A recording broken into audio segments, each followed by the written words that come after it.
ഇന്ന് നമ്മൾ ഡിസ്കസ് ചെയ്യുന്നത് പാസ്കൽ ലോയെ കുറിച്ചാണ്. അപ്പൊ ആദ്യം നമുക്ക് എന്താണ് പാസ്കൽ ലോ എന്ന് നോക്കാം. പാസ്കൽ ലോ പറയുന്നത് the Pascal law state that the pressure or intensity of pressure at A point in A static fluid is equal in all direction. അതായത് ഒരു സ്റ്റാറ്റിക് ഫ്ലൂയിഡ് എന്ന് പറഞ്ഞാൽ എന്താണ്? ഫ്ലൂയിഡ് റെസ്റ്റിൽ ഇരിക്കുന്ന ഒരു ഫ്ലൂയിഡിന്റെ ഏതെങ്കിലും ഒരു പോയിന്റിൽ ആക്ട് ചെയ്യുന്ന പ്രഷർ എല്ലാ വശങ്ങളിലേക്കും ഒരേപോലെ തന്നെ എന്ത് ചെയ്യും? ആക്ട് ചെയ്യും. അപ്പൊ നമുക്കൊരു സ്പേസിൽ പറയുവാണെങ്കിൽ നമുക്ക് 3 ഡയറക്ഷൻ ആണുള്ളത്, എക്സ്, വൈ, ഇസഡ്. അപ്പം ആ എടുക്കുന്ന പോയിന്റിൽ നിന്ന് എക്സിലോട്ട് പോകുന്ന പ്രഷറും വൈ ഡയറക്ഷനിലേക്ക് പോകുന്ന പ്രഷറും ഇസഡ് ഡയറക്ഷനിലേക്ക് പോകുന്ന പ്രഷറും എല്ലാം എന്ത് തന്നെ ആയിരിക്കും?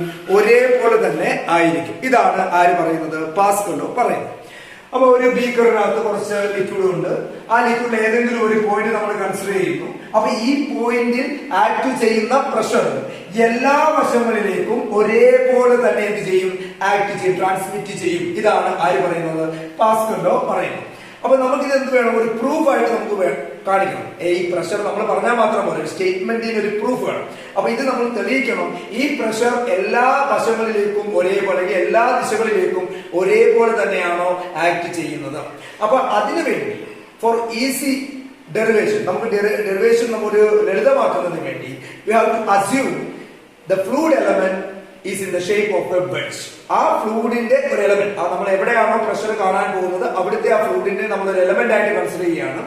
ആ എലമെന്റ് എന്ത് ഷേപ്പ് ആയിട്ട് കരുതുന്നത്? ഒരു വെഡ്ജ് ഷേപ്ഡ് എലമെന്റ് ആയിട്ട് നമ്മൾ കൺസിഡർ ചെയ്യുന്നു. So first of all we have to draw a wedge shaped element. ഇനി ഈ എലമെന്റിന് നമുക്ക് ഒരു പേര് കൊടുക്കാം, എ ബി സി എന്ന് നമ്മൾ കൊടുക്കും.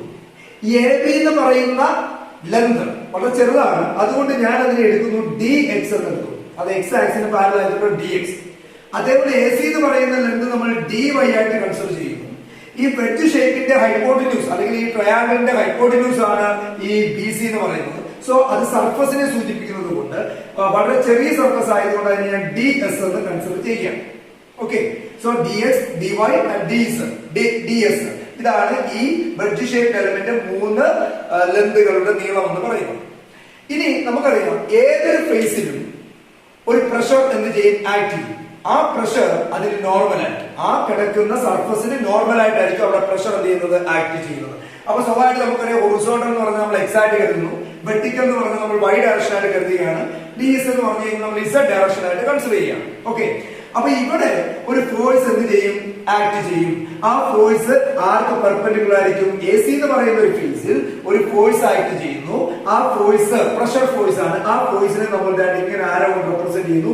That force is represent by P X. P X എന്ന് പറയുന്ന ഒരു ഫോഴ്സ് ഏത് ഫേസിൽ ആക്ട് ചെയ്യുന്നു? എ സി എന്ന് പറയുന്ന ഫേസിൽ എന്ത് ചെയ്യുകയാണ്? ആക്ട് ചെയ്യുന്നു എന്ന് പറഞ്ഞാൽ എ സിക്ക് പെർപെൻഡിക്കുലർ ആയിട്ട് ആക്ട് ചെയ്യുന്നു, നോർമൽ ആയിട്ട് ആക്ട് ചെയ്യുന്നു.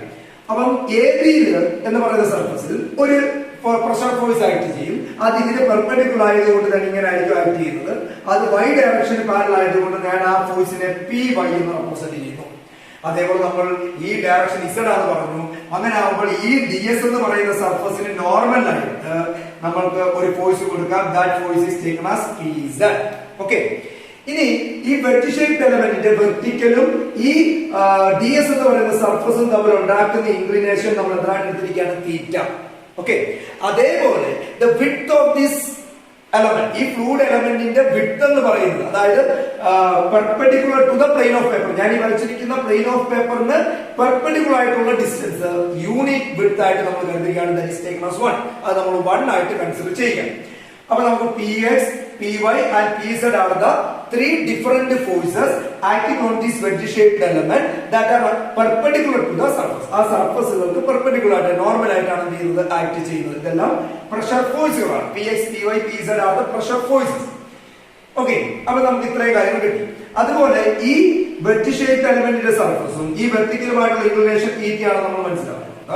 അതേപോലെ ഈ വെഡ്ജ് ഷേപ്ഡ് എലമെന്റിന്റെ വെയിറ്റ് നമുക്കറിയാം നേരെ താഴോട്ട് എന്ത് ചെയ്യും? ആക്ട് ചെയ്യും. അത് ഞാൻ ഇവിടെ കാണിക്കുകയാണ്. W is the weight of the fluid element that is vertically downwards. കാരണം വെയിറ്റ് എപ്പോഴും നമുക്കറിയാം നേരെ താഴോട്ട് മാത്രമാണ് ആക്ട് ചെയ്യുന്നത്, അതുകൊണ്ട് അതങ്ങനെ കാണിച്ചിരിക്കും. അപ്പൊ നോക്കിയേ, ഈ വെർട്ടിക്കലും ഈ ലൈനും തമ്മിൽ ഉണ്ടാക്കിയ ഇൻക്ലിനേഷൻ ആണ് തീറ്റ. ഈ വെർട്ടിക്കലിന് സമമായിട്ടുള്ള ഒരു വെർട്ടിക്കൽ ലൈനാണ് വെയിറ്റിന്റെ വെർട്ടിക്കൽ. അപ്പൊ രണ്ട് വെർട്ടിക്കൽ ലൈൻ ഇടയിലുള്ള ഒരു ലൈനാണ് ഈ പറയുന്ന ഡി എസ് എന്ന് പറയുന്ന ഈ ലൈൻ, അതായത് ഡി സി എന്ന് പറയുന്ന ലൈൻ. അപ്പൊ ഇത് തീറ്റയാണെങ്കിൽ ഈ ആംഗിൾ എന്ത് തന്നെയാണ് തീറ്റ. അതേപോലെ നമ്മൾ പഠിച്ചു ഈ ബി സി എന്ന് പറയുന്ന സർഫസിന് പെർപെൻഡിക്കുലർ ആണ് പി സെഡ് എന്ന് പറയുന്നത്. അപ്പൊ ഇത് തീറ്റയാണെങ്കിൽ ഈ ആംഗിൾ എന്ന് പറയുന്നത് എത്ര ആയിരിക്കും? 90 മൈനസ് തീറ്റ അല്ലെ, കാരണം ഇത് രണ്ടും കൂടെ മ്യൂച്വലി ആവുമ്പോൾ 90 ഡിഗ്രിയാണ്. സോ ഇത്രയും തീറ്റ ആണെങ്കിൽ ഇത്ര എത്രയാണ്? 90 മൈനസ് തീറ്റ. അപ്പൊ നമുക്ക് ആദ്യം പറയാം pressure force acting on the face A C. A സിയിൽ എടുക്കുന്ന പ്രഷർ ഫോഴ്സ് അല്ലെ, pressure force acting on A C. A സിയിൽ ആക്ട് ചെയ്യുന്ന പ്രഷർ ഫോഴ്സ് ഇത് പ്രഷറാണ്, പി എക്സ് പ്രഷർ ഫോഴ്സ് ആണ്. ഫോഴ്സ് ആക്കണമെങ്കിൽ എന്ത് ചെയ്യണം? പി എക്സ് മീൻസ് പ്രഷറാണ്. ആ ബോഡിയുടെ ഈ എ സി എന്ന് പറയുന്ന സർഫസിന് പെർപെൻഡിക്കുലർ ആയിട്ട് വരുന്ന പ്രഷറാണ്. അതിനെ നമുക്ക് എന്താക്കണം? ഫോഴ്സ് ആക്കണം. അപ്പൊ പ്രഷറിന്റെ യൂണിറ്റ് നിങ്ങൾ പഠിച്ചിട്ടുണ്ട്, newton per M M square എന്നാണ്, അല്ലെങ്കിൽ ന്യൂട്ടൺ പെർ മീറ്റർ സ്ക്വയർ എന്നാണ്. Newton per metre square. അങ്ങനെയാണെങ്കിൽ ഈ മീറ്റർ സ്ക്വയർ മാറിയാലാണ് അതൊരു എന്തായി മാറുന്നത്? ഫോഴ്സ് ആയി മാറുന്നത്. കാരണം ഫോഴ്സിന്റെ യൂണിറ്റ് ന്യൂട്ടൺ ആണ്. അപ്പൊ നമുക്കൊരു മീറ്റർ സ്ക്വയർ കൊണ്ട് മൾട്ടിപ്ലൈ ചെയ്താൽ ആ മീറ്റർ സ്ക്വയർ ഈ മീറ്റർ സ്ക്വയറുടെ ക്യാൻസൽ ചെയ്ത് എന്തായി മാറും? ന്യൂട്ടൺ ആയി മാറും. അപ്പൊ ഇവിടെ ഏത് ഫേസിലാണ് ഈ പ്രഷർ ഫോഴ്സ് ആക്ട് ചെയ്യുന്നത്? P X is the pressure force acting on the face A C. ആ എ സിയുടെ ലെന്ത് എത്രയാണെന്ന് നോക്കിയാൽ dy. അതേപോലെ ആ ക്രോസ് സെക്ഷന്റെ നമുക്ക് ബാക്കിലോട്ടുള്ള വിട്ട് നമുക്ക് കാണിക്കാൻ പറ്റിയിട്ടില്ല ഇതിനകത്ത്. അത് നമ്മൾ യൂണിറ്റ് വിട്ടായിട്ട് എടുത്തിട്ടുണ്ട് 1 ആയിട്ട്. അപ്പോൾ പ്രഷർ ഫോഴ്സ് ആക്കാൻ പ്രഷറിനെ എന്തുകൊണ്ട് മൾട്ടിപ്ലൈ ചെയ്യുക? ഏരിയ കൊണ്ട് മൾട്ടിപ്ലൈ ചെയ്യുക. അപ്പൊ മീറ്റർ സ്ക്വയർ ക്യാൻസൽ ആയിട്ട് വീണ്ടും എന്തായിട്ടുള്ളത്? ഫോഴ്സ് ന്യൂട്ടൺ ആകും. അങ്ങനെയാണെങ്കിൽ P X into area, length into breadth നമ്മൾ പറയുന്ന പോലെ റെക്ടാങ്കുലർ ഫേസ് പോലെ ആയിരിക്കും. അപ്പൊ ഇവിടുത്തെ ലെന്ത് dy, അങ്ങോട്ടുള്ള വിട്ട് 1 ആയിട്ട് എടുത്തിട്ടുണ്ട്. അപ്പൊ P X into dy into 1. അപ്പൊ അടുത്ത് നമുക്ക് എന്ത് പറയാം? Pressure force acting on A B. A B എന്ന് പറയുന്ന ഫേസിൽ ആക്ട് ചെയ്യുന്ന പ്രഷർ. അപ്പൊ അവിടെ പ്രഷർ പി വൈ ആണ്, എ ഡിയിൽ ആക്ട് ചെയ്യുന്ന പ്രഷർ പി വൈ ഇൻറ്റു ആ എ ഡിയുടെ നീളം ഡി എക്സ് ആണ്, വിട്ട് 1 ആണെന്ന് അറിയാം. സോ ഫോഴ്സ് ആക്കുന്നതിന് വേണ്ടി ഏരിയ കൊണ്ട് മൾട്ടിപ്ലൈ ആണ്. അപ്പൊ P Y into D X into 1. അപ്പൊ pressure force acting on A B. അടുത്ത നമുക്ക് വേണ്ട ഏതാണ്? Pressure force acting on B C. B C എന്ന് പറയുന്ന സർഫസിൽ ആക്ട് ചെയ്യുന്ന പ്രഷർ ഫോഴ്സ്. അപ്പൊ നോക്കിയേ, ബി സിയിൽ ആക്ട് ചെയ്യുന്ന പ്രഷർ പി സെഡ് ആണ്. പക്ഷെ ആ പി സെഡ് ഇത് നോക്കി, പി എക്സ് എന്ന് പറയുന്ന ഒരു ഹൊറിസോണ്ടൽ പ്രഷർ ആണ്, പി വൈ എന്ന് പറയുന്ന ഒരു ഹൊറിസോണ്ടൽ വെർട്ടിക്കൽ പ്രഷർ ആണ്. എന്നാൽ പി സെഡ് ഇൻക്ലൈൻഡ് ആയിട്ട് നിൽക്കുന്നത് കൊണ്ട് ഇതിന് എത്ര കമ്പോണന്റ് ആകും? 2 കമ്പോണന്റ്. അപ്പൊ നോക്കി, പി സെഡ് ഇങ്ങനല്ലേ ആക്ട് ചെയ്യുന്നത്? ആ ആരോ കെട്ടൊന്ന് ശ്രദ്ധിച്ചാൽ നമുക്ക് മനസ്സിലാകും. നേരെ താഴോട്ട് നമ്മളുടെ എങ്ങോട്ട്, നമ്മൾ ഇവിടെ നിന്ന് നോക്കുന്ന സമയത്ത് നമ്മളുടെ ലെഫ്റ്റ് സൈഡിലോട്ടാണ് പ്രഷർ എന്ത് ചെയ്യുന്നത്? ആക്ട് ചെയ്യുന്നത്, ആ P Z. So P Z can be resolved into 2 components, one along horizontal and one along vertical. അപ്പൊ അതുകൊണ്ട് തന്നെ ഈ ഒരു പോയിന്റ് ഇങ്ങോട്ട് ഞാൻ എന്ത് കൊടുക്കുന്നു? ഒരു ഹൊറിസോണ്ടൽ കമ്പോണന്റ് വരയ്ക്കുന്നു, ഇങ്ങോട്ട് ഒരു വെർട്ടിക്കൽ കമ്പോണന്റ് വരയ്ക്കുന്നു. Because the P Z is inclined load അല്ലെങ്കിൽ പ്രഷർ. അതുകൊണ്ട് 2 കമ്പോണന്റ് ആക്കി നമ്മൾ മാറ്റും. ഇവിടെ വെർട്ടിക്കലുമായിട്ട് ഉണ്ടാക്കുന്ന ഇൻക്ലിനേഷൻ, പി സെഡ് വെർട്ടിക്കലുമായിട്ട് ഉണ്ടാക്കുന്ന ഇൻക്ലിനേഷൻ എത്രയാണ്? 90 മൈനസ് തീറ്റ. അപ്പൊ ഞാൻ ഇവിടെ 90 മൈനസ് തീറ്റ എന്ന് കൊടുക്കാമല്ലോ. ഇത് പി സെഡ് ആണെന്ന് അറിയാമല്ലോ. ഇനി നമ്മൾ പഠിച്ചിട്ടുണ്ട് the side adjacent to the angle. നമ്മൾ എടുക്കുന്ന ആംഗിളിന് തൊട്ടടുത്ത് കിടക്കുന്ന side is always represented by cos. Cos കൊണ്ട് റെപ്രസെന്റ് ചെയ്യണം. അപ്പൊ ഈ കമ്പോണന്റിനെ പി സെഡ് എന്ന് പറയുന്ന പ്രഷറിന്റെ 2 കമ്പോണന്റ്സുകളായിട്ട് നമ്മൾ മാറ്റുകയാണ്. അപ്പൊ ആദ്യത്തെ കമ്പോണന്റ് എന്താകും? പി സെഡ് ഇൻറ്റു ഇത് ആംഗിളിന് അടുത്ത് കിടക്കുന്ന സൈഡ് ആയതുകൊണ്ട് കോസ് ഉപയോഗിക്കാം. കോസ് ആംഗിൾ എത്രയാണ്? 90 മൈനസ് തീറ്റ. നമ്മൾ പഠിച്ചിട്ടുണ്ട് കോസ് 90 മൈനസ് തീറ്റ എന്ന് പറഞ്ഞാൽ എന്താ? Sine theta. അപ്പൊ പി സെഡ് ഇൻറ്റു എന്ത് വരും? Sine theta. അതുപോലെ നമ്മൾ പഠിച്ചിട്ടുണ്ട് side away from the angle. Resolve ചെയ്യുമ്പോൾ ആ കിടക്കുന്ന ഒരു സൈഡ് ആംഗിളിന് വളരെ മാറിയായിരിക്കും അല്ലെങ്കിൽ ഓപ്പോസിറ്റ് ആയിട്ടായിരിക്കും. അതിനെ നമ്മൾ സൈൻ കൊണ്ട് റെപ്രസെന്റ് ചെയ്യണം. അപ്പൊ ഈ component P Z into sine 90 minus theta. നമ്മൾ പഠിച്ചിട്ടുണ്ട് sine 90 minus theta cos theta ആണ്. അപ്പൊ ഇതെന്ത് വരും? P Z cos theta. അങ്ങനെ പി സെഡ് നമ്മൾ രണ്ട് കമ്പോണൻസുകളായിട്ട് മാറ്റി. അപ്പം force acting on B C എന്ന് പറയുമ്പോൾ പി സെഡ് ആണ്. പി സെഡ് ഇൻറ്റു ആ പി സെഡ് ഞാൻ റിസോൾവ് ചെയ്ത് വെച്ചിരിക്കുകയാണ്, നമുക്ക് ആവശ്യം വരും. ഓക്കെ, അപ്പൊ ഇവിടെ നമ്മൾ force acting on the face B C എന്ന് പറയുമ്പോൾ നമ്മൾ എടുക്കേണ്ടത് ബി സിയിൽ ആക്ട് ചെയ്യുന്നത് ഏതാണ്? P Z. ഏരിയ ഇവിടുത്തെ ലെന്ത് ഡി എസ്, വിട്ട് 1, അപ്പൊ P Z into D S into 1 ആണ്. ഓക്കെ, ഇത്രയാണ് നമ്മൾ എടുത്തത്. അതുപോലെ നമ്മൾ ഫോഴ്സിനെ രണ്ട് പി സെഡ് എന്ന് പറയുന്ന ഫോഴ്സ് ഇൻവേർട്ട് ആയതുകൊണ്ട് അതിനെ രണ്ട് കമ്പോണന്റുകളാക്കി റിസോൾവ് ചെയ്ത് വെച്ചിട്ടുണ്ട്. ഇനി അറ്റ് ഇക്വിലിബ്രിയം, ഇതൊരു ഇക്വിലിബ്രിയം ആകുമ്പോൾ അറ്റ് ഇക്വിലിബ്രിയം നമ്മുടെ ഫസ്റ്റ് കണ്ടീഷൻ എന്ന് പറയുന്നത് summation of total force acting in the X direction or horizontal direction is equal to 0. അപ്പൊ ഹൊറിസോണ്ടൽ ഡയറക്ഷനിൽ ആക്ട് ചെയ്യുന്നത് എന്തൊക്കെയാണ് എന്ന് നമുക്കറിയാം. ഹൊറിസോണ്ടൽ ഡയറക്ഷനിൽ ആക്ട് ചെയ്യുന്ന ആദ്യം ഏതാണ്? പി എക്സ് ഹൊറിസോണ്ടൽ ഡയറക്ഷൻ ആണ്. അപ്പൊ പി എക്സ് ഇൻറ്റു ഏതാ force? P X into D Y into 1 right സൈഡിലോട്ടായിട്ട് പോസിറ്റീവ്. അതേപോലെ നോക്കിയേ, പിന്നെ ഹൊറിസോണ്ടൽ ആയിട്ട് ആക്ട് ചെയ്യുന്ന കമ്പോണന്റ് ഏതാണ്? ഈ പി സെഡിന് രണ്ട് കമ്പോണന്റ് ഉണ്ട്, ഹൊറിസോണ്ടലും വെർട്ടിക്കലും. അതിന്റെ ഹൊറിസോണ്ടൽ കമ്പോണന്റ് ഏതാ? P Z cos theta. പക്ഷെ എങ്ങോട്ടാണ് ആക്ട് ചെയ്യുന്നത്? Towards left. നമ്മൾ റൈറ്റ് പോസിറ്റീവ് ആയിട്ട് എടുത്താൽ ലെഫ്റ്റ് എന്തായിട്ട് എടുക്കണം? നെഗറ്റീവ് ആയിട്ട് എടുക്കണം. അപ്പൊ P Z into cos theta into area. Area കൊണ്ട് മൾട്ടിപ്ലൈ ചെയ്യണം. ഏരിയ എന്ന് പറയുന്നത് ഡി എസ് ഇൻറ്റു 1 ആണ് അല്ലെ, ആ സർഫസിലുള്ളത്. അപ്പൊ D S into 1 is equal to എന്തായി? 0. ഇനി നമ്മൾ നോക്കിയേ, ഈ ട്രയാങ്കിൾ വെച്ചിട്ട് കോസ് തീറ്റ എന്ന് പറയുന്നത് നമുക്ക് എങ്ങനെ എഴുതാം? Cos theta is equal to adjacent side. ഈ ട്രയാങ്കിൾ ആണ് ഞാൻ എടുക്കുന്നത്. അഡ്ജസന്റ് സൈഡ് എന്ന് പറയുമ്പോൾ ഈ എ സി ആണ്.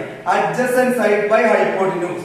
അപ്പം cos theta is equal to adjacent side A C ആണ്, അവിടുത്തെ ലെന്ത് എത്ര? ഡി വൈ ബൈ ഹൈപ്പോട്ടിന്യൂസ് എന്ന് പറയുന്നത് ബി സി ആണ്, അതിന്റെ ലെന്ത് എത്ര? D S. അപ്പൊ cos theta is equal to D Y by D S. അപ്പൊ നമുക്ക് അവിടുന്ന് D Y is equal to എന്താന്ന് എഴുതാം? ഡി എസ് കോസ് തീറ്റ എന്ന് എഴുതാം. അതെടുത്തിട്ട് ഇവിടോട്ട് ഇട്ട് കൊടുത്തേ, P X D Y minus P Z into D S cos തീറ്റയ്ക്ക് പകരം നമുക്ക് എന്ത് കൊടുക്കാം? ഡി വൈ എന്ന് കൊടുക്കാം. Is equal to 0. രണ്ടിടത്തും ഡി വൈ കോമൺ ആണ്, എലിമിനേറ്റ് ചെയ്യാം. കാരണം ഇപ്പോഴത്തെ ഈക്വൽ ടു 0 അല്ലേ. So eliminating D Y from the term P X minus P Z is equal to എന്തായി? 0. Therefore px is equal to pz. അപ്പൊ നമ്മൾ തെളിയിച്ചു എക്സിൽ ഡയറക്ഷനിൽ ആക്ട് ചെയ്യുന്ന പ്രഷറിന്റെ വിലയും ഇസഡ് ഡയറക്ഷനിൽ ആക്ട് ചെയ്യുന്ന പ്രഷറിന്റെ വിലയും എന്ത് തന്നെയാണ്? സെയിം തന്നെ ആയിരിക്കും. ഓക്കെ, നമ്മൾ അത്രയോളം വന്നു. അടുത്ത സ്റ്റെപ്പിൽ നമുക്ക് എന്ത് ചെയ്യണം? Summation of total vertical force is equal to 0. അതായത് വൈ ഡയറക്ഷനിലെ ഫോഴ്സുകളുടെ സമ്മേഷൻ എന്താണ്? 0 ആക്കുക എന്നുള്ളതാണ്. അപ്പൊ വൈ ഡയറക്ഷനിൽ എന്തൊക്കെയാ ആക്ട് ചെയ്യുന്നത്? മുകളിലോട്ടൊരു പ്രഷർ ഫോഴ്സ് എ ബിയിൽ ആക്ട് ചെയ്യും. അതെന്താണ്? P Y into D X into 1 അല്ലെ, P Y into D X into 1. പിന്നെ നമുക്ക് ഒരെണ്ണം പി സെഡിന് രണ്ട് കമ്പോണന്റ് ഉണ്ട്, അതിൽ ഒരെണ്ണം താഴോട്ട് ആക്ട് ചെയ്യും. അതിന്റെ ലോഡ് എത്ര? P Z into sine theta pressure into area ആക്കാൻ ഡി എസ് ഇൻറ്റു 1. അത്രയാണ്. തീർന്നില്ല, ഇവിടെ ഒരു വെയിറ്റും കൂടെ എന്ത് ചെയ്യുന്നുണ്ട്? താഴോട്ട് ആക്ട് ചെയ്യുന്നുണ്ട്. So minus W is equal to എന്ന് വരും 0. അപ്പം ഒരെണ്ണം മേളോട്ട് എ ബിയിൽ ആക്ട് ചെയ്യുന്ന വെർട്ടിക്കൽ ഫോഴ്സ് മേളോട്ട്, അതുപോലെ പി സെഡിന്റെ ഒരു കമ്പോണന്റ് താഴോട്ട് വന്നു, അത് മൈനസ് എടുത്തു. അതേപോലെ weight of that wedge shape element is acting downwards, അത് നമ്മൾ എന്ത് എടുത്തു? താഴോട്ട് കൊടുത്തു. That is equal to 0. നമുക്ക് ഇതിന്റെ വെയിറ്റ് എത്രയാണെന്ന് അറിയണം. അപ്പൊ വെയിറ്റ് എത്രയാണെന്ന് അറിയാൻ വേണ്ടി നമ്മൾ പഠിച്ചിട്ടുണ്ട് mass density is equal to എന്താന്ന് പഠിച്ചിട്ടുണ്ട്? Density rho is equal to mass by volume. അപ്പൊ മാസ് ഈസ് ഈക്വൽ ടു നമുക്ക് എന്ത് ചെയ്താൽ? Density into volume. നമുക്ക് വേണ്ടത് വെയിറ്റ് ആണ്. അപ്പൊ റോ ജി ഇൻറ്റു വോളിയം എന്ന് ചെയ്യാൻ പോലെ ഒരു ജി കൊണ്ട് മൾട്ടിപ്ലൈ ചെയ്താൽ മാസിനെ എന്താക്കാം? വെയിറ്റ് ആക്കാം. Rho G into V, rho G into volume. ഇവിടുത്തെ വോളിയം എന്ന് പറഞ്ഞാൽ ട്രയാങ്കിളിന്റെ ഏരിയ ഇൻറ്റു എന്താണ്? ട്രയാങ്കിളിന്റെ ഏരിയ എന്താ? Half B H. Rho G into volume എന്ന് പറഞ്ഞാൽ ഏരിയ ഇൻറ്റു ലെന്ത്. ഇത് എന്ത് ഷേപ്പ് എലമെന്റാ? ഒരു triangular shape element, right angle triangle എന്ന് പറയാം. അപ്പൊ അതിന്റെ ഏരിയ എന്താ? Half B H. ഇവിടുത്തെ ബേസ് എത്ര? ഡി എക്സ് ആണ്. അപ്പൊ half into D X into height എത്ര? D Y. Half into D X into D Y into length. Length means ഇവിടുത്തെ വിഡ്ത് ആണ്. ആ വിഡ്ത് നമ്മൾ 1 ആയിട്ട് എടുത്തിട്ടുണ്ട്, 1. അപ്പൊ നമുക്ക് ഇക്വേഷൻ വന്നു rho G by 2 into D X D Y ഈ ഒരു വെയിറ്റ് ശ്രദ്ധിച്ചാൽ അറിയാം, ഇവിടെ രണ്ട് ടേമുകൾ വളരെ ചെറുതാണ്, ഡി എക്സും ഡി വൈ. അപ്പൊ D X into D Y എന്ന് പറയുമ്പോൾ ആ വില വീണ്ടും കുറയത്തേ ഉള്ളൂ. ഇപ്പൊ നമ്മൾ 0.2 ഇൻറ്റു 0.2 എന്ന് പറയുമ്പോൾ നമുക്ക് 0.04 വീണ്ടും വില എന്ത് ചെയ്തുകൊണ്ടിരിക്കും, കുറഞ്ഞുകൊണ്ടിരിക്കും. അപ്പൊ അതുകൊണ്ട് തന്നെ ഇവിടെ ആ വാല്യൂ ഇടുമ്പോൾ P Y into D X into 1 minus P Z into sine theta into D S into 1 minus rho G by 2 into D X D Y is equal to 0 എന്നാണ്. എന്നാൽ ഈ പറയുന്ന ടേം ഒരു ഹയർ ടേം ആയി മാറും. D X into D Y എന്ന് പറയുമ്പോൾ അത് എന്താ വളരെ ചെറിയ വിലയായിട്ട് മാറും, നെഗ്ലിജിബിൾ ആയതുകൊണ്ട് ഈ വാല്യൂവിനെ നമ്മൾ അങ്ങ് എലിമിനേറ്റ് ചെയ്യുകയാണ് നമ്മുടെ എക്സ്പ്രഷനിൽ. So this term is equal to 0 എന്ന് നമ്മൾ കരുതുന്നു. ഇനി നമ്മൾ കോസ് തീറ്റ ചെയ്തതുപോലെ നമുക്ക് സൈൻ തീറ്റ ഒന്ന് എടുത്താലോ. സൈൻ തീറ്റ, ഈ ട്രയാങ്കിളും സൈൻ തീറ്റ എടുത്താൽ എന്ത് വരും, adjacent side sorry opposite side by hypotenuse, opposite D X, hypotenuse ഏതാ ഡി എസ്. അപ്പൊ D X by D S എന്ന് വരും. ഡി എക്സ് എന്ന് പറഞ്ഞാൽ അപ്പൊ എന്ത് വരും, ഡി എസ് സൈൻ തീറ്റ എന്ന് വരും. അപ്പൊ ഇവിടെ നമുക്ക് P Y into D X minus P Z into D S sine തീറ്റയ്ക്ക് പകരം നമുക്ക് ഡി എക്സ് അപ്ലൈ ചെയ്യാം. ഈസ് ഈക്വൽ ടു എന്ത് വരും, 0. ഈ രണ്ട് ടേബിൾ ഡി എക്സ് കോമൺ ആയിട്ട് എലിമിനേറ്റ് ചെയ്താൽ നമുക്ക് P Y is equal to എന്തെന്ന് കിട്ടും, പി സെഡ് എന്ന് കിട്ടും. അപ്പൊ ഓൾറെഡി ആദ്യം നമുക്ക് കിട്ടി P X is equal to P Z എന്ന്. അപ്പൊ രണ്ടാമത് നമുക്ക് കിട്ടി P Y is equal to P Z എന്ന്. അപ്പൊ ഇത് രണ്ടും കൂടെ കമ്പൈൻ ചെയ്യുമ്പോൾ നമുക്ക് മനസ്സിലാകുന്നത് പി എക്സ് എന്ന് പറഞ്ഞാലും പി വൈ എന്ന് പറഞ്ഞാലും പി സെഡ് എന്ന് പറയുന്ന വിലയും എല്ലാ വിലയും എന്ത് തന്നെയാണ്, സെയിം തന്നെ ആണ്. This is the proof four Pascal law. അപ്പൊ പാസ്കൽ ലോയുടെ പ്രൂഫ് ആണ് നമുക്ക് കണ്ടെത്തി ഒരു സ്റ്റാറ്റിക് ഫ്ലൂയിഡ്, അതായത് റെസ്റ്റിലുള്ള ഒരു ഫ്ലൂയിഡിന്റെ ഏതെങ്കിലും ഒരു പോയിന്റിന്റെ പ്രഷർ നമ്മൾ കാൽക്കുലേറ്റ് ചെയ്താൽ ആ പ്രഷറിന്റെ വാല്യൂ തന്നെയാണ് അവിടെ എല്ലാ ഡയറക്ഷനിലേക്കും എന്ത് ചെയ്യുന്നത്, ട്രാൻസ്മിറ്റ് ചെയ്യുന്നത്. ഇതാണ് പാസ്കൽ ലോ. ഈ പാസ്കൽ ലോ അനുസരിച്ച് വർക്ക് ചെയ്യുന്ന ഒരു ഡിവൈസ് ആണ് ഹൈഡ്രോളിക് പ്രസ് എന്ന് പറയുന്നത്. അത് നമുക്ക് അടുത്ത ക്ലാസ്സിൽ എന്ത് ചെയ്യാം, ഡിസ്കസ് ചെയ്യാം.